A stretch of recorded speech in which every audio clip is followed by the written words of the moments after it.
नमस्कार, मैं जितेंद्र चतुर्वेदी। फाइनली पाकिस्तान का भूगोल बदलने जा रहा है। हालांकि ये बात आपको चौंकाएगी और आप कहोगे कि ऐसा हो नहीं सकता, क्योंकि चीन और अमेरिका उसके साथ खड़े हैं और वो कभी नहीं चाहेंगे कि पाकिस्तान जो है वो टूटे। वो इसलिए क्योंकि उनका सीधा हित जुड़ा हुआ है इस पाकिस्तान से। इसी के सहारे वो रूस को परेशान कर लेते हैं, वो भारत को परेशान कर लेते हैं, वो चीन को परेशान कर लेते हैं। तो वो क्यों चाहेंगे कि पाकिस्तान बिखरे? और अगर ऐसी कोई परिस्थिति बनती है तो वो खड़े हो जाएंगे ढाल बनकर। बात तो ठीक है, लेकिन 4 नवंबर 2025 को जो हुआ है उसने पाकिस्तान के अस्तित्व पर सवाल खड़ा कर दिया है। हालत यह है कि मुनीर से लेकर शहबाज शरीफ तक के हाथ पांव फूले हुए हैं कि साहब अब होगा क्या। लेकिन जो सबसे बड़ी चीज है वो ये कि आखिर में 4 नवंबर 2025 को ऐसा घटा क्या जिसकी वजह से अब यह चर्चा चल पड़ी है कि इनका भी नक्शा एक बार फिर बदलने वाला है। तो इसे समझने के लिए 2-3 घटनाओं को पहले जानना होगा। एक CIA एजेंट रिचर्ड बार्लोन का एक लंबा इंटरव्यू आया है। वो इंटरव्यू बहुत कुछ बयान करता है ये जो नक्शा है उसको लेकर। दूसरा, 8 नवंबर को एक बड़ी घटना हुई है। वो घटना क्या है उसको थोड़ा समझेंगे। साथ ही साथ डोनाल्ड ट्रंप ने पीछे एक बयान दिया और वो जो बयान है वो बहुत कुछ कह रहा है पाकिस्तान के भूगोल को लेकर। लेकिन पहले आते हैं हम रिचर्ड बार्लो का जो इंटरव्यू है उस पर। 7 नवंबर को ANI ने इनसे लंबी चौड़ी बातचीत की। उसमें इन्होंने पाकिस्तान को लेकर कई सारे खुलासे किए, खास तौर से उनका जो न्यूक्लियर है उसको लेके उन्होंने 3 बड़ी महत्वपूर्ण बातें बताई। पहला, जो F-16 है वो न्यूक्लियर वॉरहेड लेकर जाने में सक्षम है, यानी उससे न्यूक्लियर मिसाइल लॉन्च की जा सकती है। और बार्लो ये कह रहे हैं कि हमारे आंखों देखी बात है, ऐसा नहीं कि किसी ने कहा हो और हमने सुना हो, नहीं। अब आपको ध्यान होगा कि बीच में चर्चा हो रही थी कि F-16 को लोग मॉडिफाइड करेंगे ताकि उस पर न्यूक्लियर मिसाइल भी ले जा सकें, दाग सकें। तो वो सब मॉडिफिकेशन वाली बात अब बची नहीं, वो सब हो चुका है। और बड़ी बात यह है कि ये अमेरिका के संज्ञान में है। दूसरी चीज, जो इन्होंने परमाणु बम बनाया, न्यूक्लियर बम, वो जब बना रहे थे तो सब पता था अमेरिका को, ऐसा नहीं है कि उससे कुछ छुपा हुआ था। लेकिन उसने आंखें बंद कर ली थी। क्यों कर ली थी? क्योंकि अफगानिस्तान में अमेरिका को जरूरत थी पाकिस्तान की, सोवियत संघ को हटाने के लिए। तो इसलिए पाकिस्तान कुछ भी कर रहा था, अमेरिका ने आंखें बंद की हुई थी, तो उनका परमाणु बम बन गया। तीसरा जो बड़ा महत्वपूर्ण खुलासा उन्होंने किया है, उस खुलासे का सीधा सरोकार किससे है? 4 नवंबर से। लेकिन वो खुलासा आप एक तरह से कहें कि हम सामने रखें आपके, उससे पहले ये जो 8 नवंबर को हुआ है और जो डोनाल्ड ट्रंप ने कहा है, ये दोनों जान लेते हैं, क्योंकि तभी जो है एक पूरी तस्वीर हम लोग खींच पाएंगे। अब देखिए 8 नवंबर को क्या हुआ है। बड़ी लंबी चौड़ी वार्ता चल रही थी तालिबान और पाकिस्तान की कि साहब इन लोगों में शांति वगैरह हो जाए। लेकिन वो शांति वार्ता फेल हो गई है।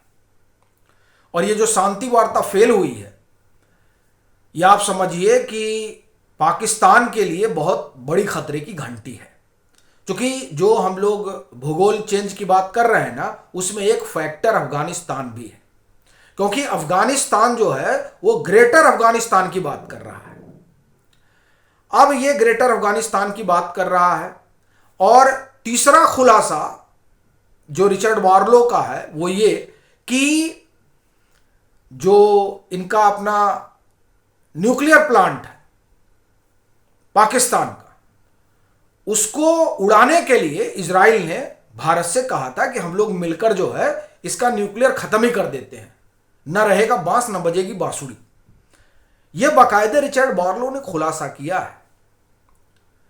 लेकिन उस समय इंदिरा जी की सरकार थी, उन्होंने मना कर दिया, कहा कि नहीं, हम लोग ये ऑपरेशन नहीं करेंगे।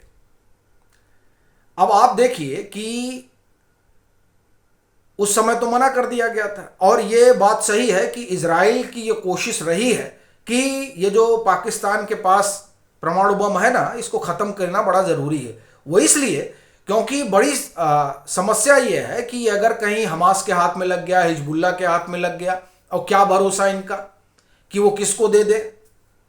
ठीक है, जब मामला अलग दिशा में चला जाए और वो धर्म वगैरह से जुड़ जाए तो चीजें जो है वो बहुत विकृत रूप धारण कर लेती हैं। अब ऐसे में अगर मान लीजिए जो है रिलीजन ज्यादा हावी हो गया और ये जो बम है वो गलत हाथों में लग गया, और गलत हाथों में वही जो टेररिस्ट ऑर्गेनाइजेशन है उनके हाथों में, तो मामला गंभीर हो जाएगा। इसलिए इजराइल की ये कोशिश रही है कि साहब इनसे, इनके पास ये ना रहे, क्योंकि इनके पास रहेगा तो ये बांट जरूर देंगे। तो उस समय तो वो ऑपरेशन नहीं हुआ था, लेकिन क्या अब रॉ और मोसाद ऐसा ऑपरेशन करने जा रहे हैं, और उस ऑपरेशन में एक तरह से आप कहा जाए कि इनका जो न्यूक्लियर वगैरह है या जो इनका अपना एसेट है वो पूरा नस्तो नाबूद करने की कवायद हो रही है क्या। अब ये जो सवाल है, दरअसल इसी का जवाब 4 नवंबर 2025 को जो हुआ है उससे जुड़ा हुआ है। 4 नवंबर वो तारीख है जिस रोज इजराइल और भारत ने अपने डिफेंस कोऑपरेशन को और बड़ा करने की बात कही, और एक ऐसे समय में ये बात हुई जब आप देखिए कि उसके ठीक पहले ये अमेरिका से इन लोगों का अपना डिफेंस डील वगैरह हुआ, इन लोगों का यानी भारत का, और उसी के आसपास डोनाल्ड ट्रंप ने ये बात कही कि पाकिस्तान ने कई सारे जो है 3-4 न्यूक्लियर टेस्ट किए हैं चुपके चुपके। अब आप ये गौर करिए कि ये न्यूक्लियर टेस्ट किए हैं, उसी के आसपास जो है यूएसए के साथ डिफेंस डील होती है, और उसी के आसपास यानी 4 नवंबर आप कहिए डिफेंस डील होती है इजराइल के। अब आप घटनाक्रम जो है उसको देखिए, ये जो डिफेंस डील हो रही है, ये डिफेंस डील, और फिर जो खुलासा किया किसने, रिचर्ड बार्लो ने, कि एक ऐसा ऑपरेशन जब इंदिरा जी की सरकार हुआ करती थी उस समय इजराइल करना चाहता था, लेकिन तब नहीं हुआ। अब ये डील हुई है। डोनाल्ड ट्रंप कह रहे हैं कि ये जो है चुपके चुपके परीक्षण कर रहे हैं, उधर ईरान परमाणु बम बनाने में लगा हुआ है, पश्चिम एशिया के तमाम देश उसकी उनको दरकार है, वो चाहते हैं अगर मिल जाता तो कम से कम हम इसको इजराइल को सबक सिखा देते। ऐसी परिस्थिति में जब ये डिफेंस डील होती है तब ये प्रश्न उठता है कि क्या जो काम 1980 के दशक में मोसाद नहीं कर पाई थी, जो काम अधूरा रह गया था, उसे क्या अब प्रधानमंत्री नरेंद्र मोदी ने इजराइल के साथ मिलकर अंजाम देने जा रहे हैं, और क्या इसीलिए यह डिफेंस डील बड़ी महत्वपूर्ण हो जाती है, क्या इसीलिए इसकी चर्चा सबसे ज्यादा हुई। यह प्रश्न बहुत आप एक तरह से कहें कि बड़ा है, क्योंकि ये 7 नवंबर को अचानक ये जो रिचर्ड बार्लो ने खुलासा किया है ना, ये मुझे सहज नहीं लग रहा है। मुझे सीधा ये लग रहा है कि ये इशारा है कि जो इजराइल और भारत अपना कोऑपरेशन बढ़ा रहे हैं, उस कोऑपरेशन बढ़ाने का सबसे बड़ा कारण यही है कि इसका जो ये चुपुटिया रखा हुआ है इसको उड़ा दो, बात ही खत्म कर दो। और इसकी जानकारी संभवतः पाकिस्तान को लग गई, इसलिए पाकिस्तान इजराइल से कहने लगा कि हम आपके साथ खड़े हैं, हम गाजा में आपकी मदद करेंगे, और तमाम तरह के राग अलापे जाने लगे।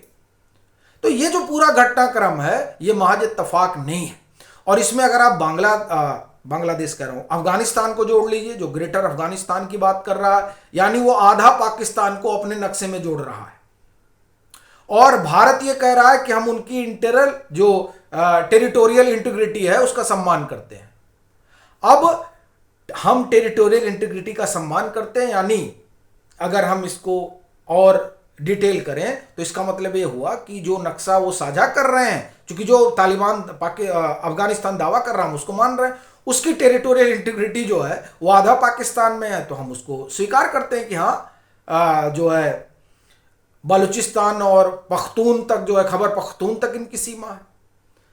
तो इधर हम एक कहें कि अफगानिस्तान का समर्थन कर रहे हैं कि हम उसके साथ खड़े हैं, और दूसरी तरफ इजराइल के साथ डिफेंस डील कर रहे हैं।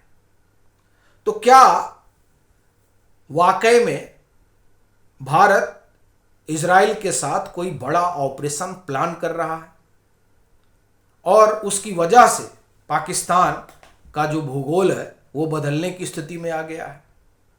आपकी क्या राय है, जरूर साझा करिएगा।